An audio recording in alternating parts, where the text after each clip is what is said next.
اس میں کسی طرح کی ہیچ پیچ نہیں ہے۔ امت اسلامیہ جس قرآن و حدیث کو مانتی ہے اس میں جو چیزیں بھی اللہ اور اس کے رسول نے بیان کی ہیں وہ بالکل صاف ہے، شفاف ہے، سیدھی ہے، کوئی پیچیدگیاں نہیں ہے کہ آپ کو سمجھنے کے لیے بہت لمبا چوڑا حساب کرنا پڑے۔ قرآن و حدیث نے یہ کبھی نہیں کہا کہ تم دنیا چھوڑ دو۔ قرآن حدیث یہ کبھی نہیں کہا کہ تمہیں دنیا میں کھانے پینے رہنے اور اس کی اچھی چیزوں سے فائدہ اٹھانا تمہارے لیے حرام ہے، بلکہ قرآن نے کہا کہ سب کچھ تو ہم نے تمہارے لیے پیدا کیا۔ کُلُوا مِمَّا فِي الْأَرْضِ جَمِيعًا، آپ اگر مطالعہ کریں گے تو پتہ چلے گا جو چیزیں منع کی گئی ہیں یا جو چیزیں شریعت میں حرام ہیں ان کی تعداد انگلیوں پر گنی جا سکتی ہے، اور جن چیزوں کو اجازت دی گئی ہے ان کو نہیں گنا جا سکتا۔ آج معاشرے میں غیر کا تو چھوڑیے، ان سے کیا شکوہ شکایت کریں، اپنے لوگ امت مسلمہ کے تعلیم یافتہ لوگ یہ سمجھتے ہیں کہ شریعت کے اندر بڑی سختیاں ہیں، شریعت کے اندر بہت پکڑ ہے۔ نہیں بھائی، آپ کو جو چشمہ غیروں نے پلا دیا ہے آپ اس چشمے سے شریعت کو دیکھ رہے ہیں، جس کی وجہ سے آپ کو شریعت کے اندر اس طرح کی چیزیں نظر آ رہی ہیں۔ آپ ذرا اپنے ویژن کو بدلائیے، اپنے چشمے کو اتاریے، شریعت کو رسول اللہ صلی اللہ علیہ وسلم اور صحابہ کی نظر سے دیکھیے، اولیاء اعظام کی نظر سے دیکھیے، آپ کو شریعت کی خوبیاں اور اچھائیاں سمجھ میں آئیں گی، پھر اس کی طرف آپ کا دل متوجہ ہوگا۔ آپ وہ چشمہ پہن کر جو دوسروں نے آپ کو پہنا دیا ہے، جس میں آپ کو شریعت میں خامیاں نظر آ رہی ہیں، شریعت میں سختیاں نظر آ رہی ہیں، شریعت میں عجیب عجیب چیزیں تمہیں تضاد نظر آ رہے ہیں، یہ انسان کے لیے اس سے بدترین کوئی چیز نہیں ہے۔ یہ سب کیوں ہو رہا ہے؟ قرآن مجید کا مطالعہ کرنے سے پتہ چلتا ہے کہ قرآن نے بڑی عجیب بات کہی، فَلَمَّا نَسُوا مَا ذُكِّرُوا بِهِ فَتَحْنَا عَلَيْهِمْ أَبْوَابَ كُلِّ شَيْءٍ، لوگوں نے جب اللہ کی یاد کو بھلا دیا تو ہم نے ان کے اوپر آسائشیں اور آزمائشوں کو کھول دیا۔ اب آدمی کو منمانی کرنے کا موقع دے دیا گیا ہے، اور جب وہ منمانی کر رہا ہوتا ہے اخذناہم بغتہ، قرآن نے کہا پھر اچانک ہم اسے پکڑتے ہیں، پھر اس پکڑ کے بعد وہ سنبھل نہیں پاتا۔ اس لیے آپ کو جب بھی اللہ کی یاد سے غفلت آئے اللہ کو یاد کیجیے۔ حدیث میں مثال سے بات کو واضح کی گئی کہ دل کے اوپر جیسے ایک مچھر ڈنک لیے ہوئے بیٹھا ہوا ہے، جو ہی آدمی اللہ کی طرف متوجہ ہوتا ہے، سوچتا ہے، خیال کرتا ہے، وہ ڈنک جو شیطان لیے بیٹھا ہوا ہے دل میں مار رہا ہے، وہ فوراً پیچھے ہٹ جاتا ہے۔ اور اگر آدمی نہیں یاد کرتا تو وہ اور زیادہ اس میں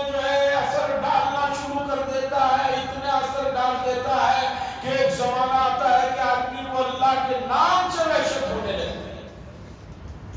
عزیزان گرامی، آپ دیکھیے کہ وقت اس تیزی کے ساتھ بڑھ رہا ہے، گزر رہا ہے۔ ابھی تو ہم لوگ رمضان کو رخصت کیے، ایسا لگ رہا تھا، پھر رمضان ہمارے پاس دستک دینے کے لیے آیا۔ اب جن لوگوں کو اللہ نے عمر کی عظیم نعمت دی ہے، انہیں کم از کم دوسروں کا نہیں، اپنے دوست احباب، اپنے محلے والے، اپنے رشتہ داروں کے بارے میں سوچنا چاہیے کہ گزشتہ شعبان رمضان میں میرے کتنے دوست احباب رشتہ دار تھے اور اب وہ نہیں ہے۔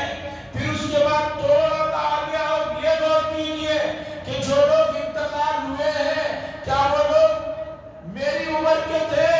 یا میرے تھے؟ بہت زیادہ بڑے تھے۔ آپ کو ملے گا بہت سے لوگ جو انتقال ہوئے ہیں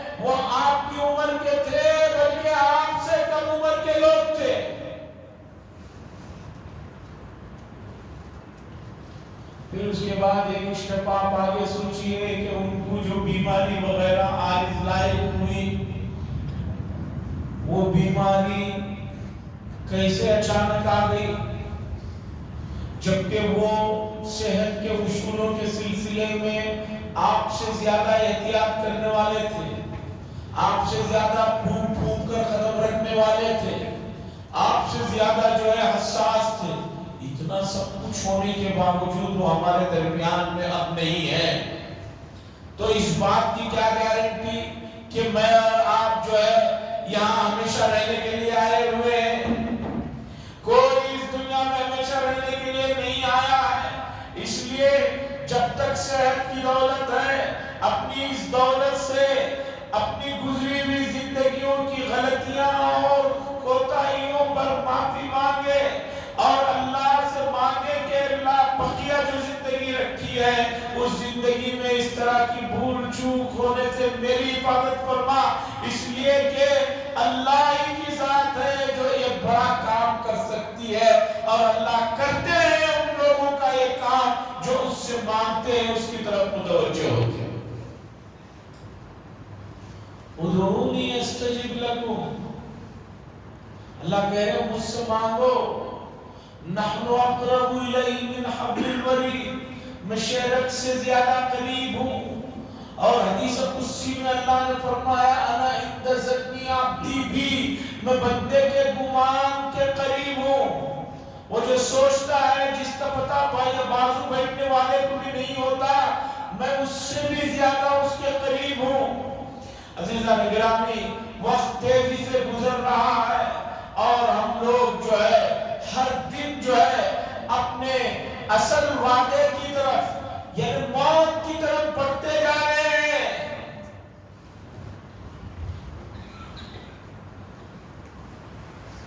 موت عقلوں کی حقیقت ہے جس سے کسی کو انکار نہیں، لیکن اگر کلمے کے بغیر موت ہو جائے، نافرمانی کی حالت میں ہو جائے، گناہوں کی حالت میں ہو جائے، تو جس حالت میں ہوتی ہے اسی حالت میں اسے میدان محشر میں اٹھایا جائے۔ حدیث میں آتا ہے حج کے دوران ایک حاجی صاحب اونٹ نے انہیں گرا دیا جس سے ان کا انتقال ہو گیا، تو رسول اللہ صلی اللہ علیہ وسلم نے فرمایا ان حاجی صاحب کو احرام کی حالت ہی میں ان کی تدفین کی جائے، اس لیے کہ قیامت کے دن جب اٹھیں گے لبیک پڑھتے ہوئے اٹھیں گے، جس حالت میں ان کا انتقال ہوا ہے اسی حالت میں ان کو اللہ اٹھائیں گے۔ شہیدوں کے لیے بھی اللہ نے فرمایا کہ بھئی حدیث میں ہے کہ انہی کپڑوں کے ساتھ ان کی تدفین کر دی جائے، اس لیے کہ اسی خون سے خوشبو مہک رہی ہوگی جب وہ قیامت کے دن اٹھائے جائیں گے۔ تو آدمی کو اپنے آخری وقت کے سلسلے میں فکر کرنے کی ضرورت ہے۔ کسی کے پاس یہ کوئی گارنٹی کارڈ نہیں ہے کہ وہ کتنا جینے والا ہے، اور عزیزان گرامی یہ بڑے خوشی کی بات ہے، بہت جلد ابھی جمعرات جو آنے والی ہے، اس جمعرات کو شعبان المعظم کی 15ویں تاریخ ہے جسے شب برات کے نام سے یاد کیا جاتا ہے۔ اس رات کے فضائل میں خصوصیت سے بات آئی ہے کہ اس رات اللہ تبارک و تعالیٰ اپنے بندوں پر خصوصی توجہ فرماتے ہیں، جو بھی اپنے گناہوں کو، اپنی غلطیوں کو، اپنی کوتاہیوں کو معاف کروانا چاہتا ہے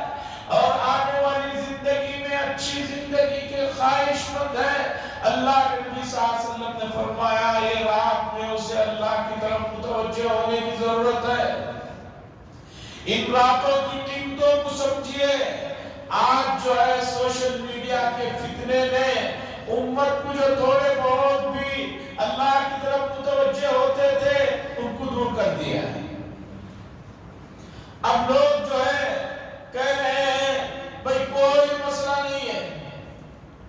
سب برابر ہے، وہ بھی کچھ نہیں ہے، یہ بھی کچھ نہیں ہے، یہ کہہ کر جو ہے تشویش پیدا کر دی گئی ہے۔ عزیزان گرامی، میں ہر رات ہر سال اس رات کی سلسلے کی کچھ باتیں عرض کرتا ہوں، تو اس رات میں بولنے سے پہلے بہتر ہے کہ آج ہی سنا دوں۔ آنے والی یہ جو رات ہے اتنی احادیث اس کے فضائل میں ہے، اور احادیث درجے کی ہیں کہ حدیث کے جو بڑے علماء ہیں ان علماء نے یہ مانا ہے کہ اس رات کی فضیلت کا انکار نہیں کیا جا سکتا۔ اور دوسری بات، یہ رات یہ آنے والے ماہ مبارک کے لیے ہوشیار ہونے کے لیے فوراً جو ہے آدمی مستيقظ ہو جائے، بیدار ہو جائے اور غفلتوں سے باز آ جائے، اس کے لیے ایک ڈیڈ لائن ہے۔ آپ نے دیکھا ہوگا ملکوں کے پاس جب سرحدوں پر گزرنا ہوتا ہے تو سرحد آنے سے پہلے چیک پوسٹ سے بہت پہلے ہی بڑے بڑے بورڈ لگے ہوئے رہتے ہیں، آگے بہت جلد بورڈ آنے والا ہے، گاڑی کی رفتار کو کم کرو، کاغذات کو ریڈی کر لو، اور اس طرح کے جو ہے نوٹس لکھے ہوئے رہتے ہیں۔ اسی طرح آنے والا جو مبارک مہمان ہے اس کے لیے ایک ڈیڈ لائن ہے، اس سے پہلے تیار ہو جاؤ، اس سے پہلے ریڈی ہو جاؤ، اور اندازہ لگاؤ کہ رسول اللہ صلی اللہ علیہ وسلم نے فرمایا 15 شعبان کے بعد کوئی روزہ جیسی عبادت بھی کرنا چاہے تو اجازت نہیں ہے۔ کیوں نہیں ہے؟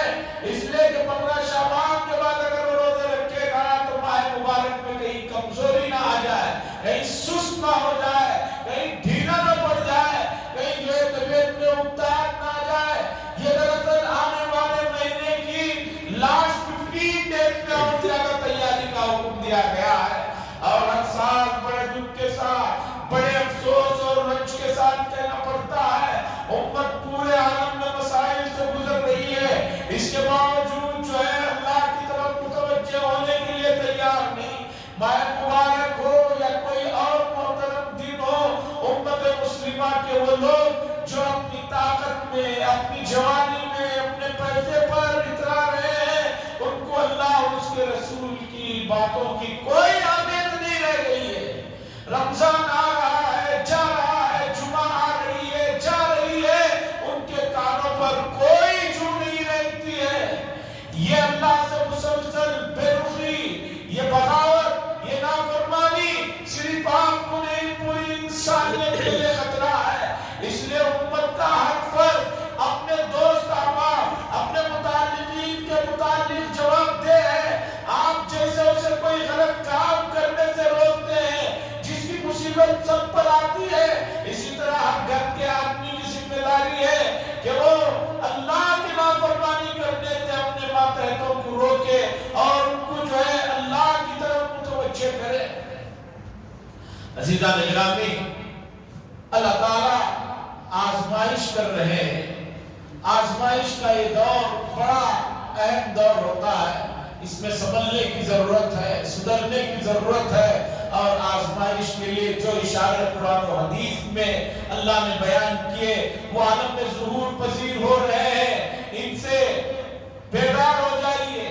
ان سے جو ہے جاگ جائیے، نہیں جاگیں گے تو پھر جو جگانے کے لیے فرشتے آئیں گے پھر آپ کے لیے کوئی موقع نہیں رہ جائے گا۔ اللہ سے دعا فرمائے اللہ تبارک و تعالیٰ امت مسلمہ کو صحیح سمجھ اور توفیق نصیب فرمائے۔ وآخر دعوانا الحمدللہ رب العالمین۔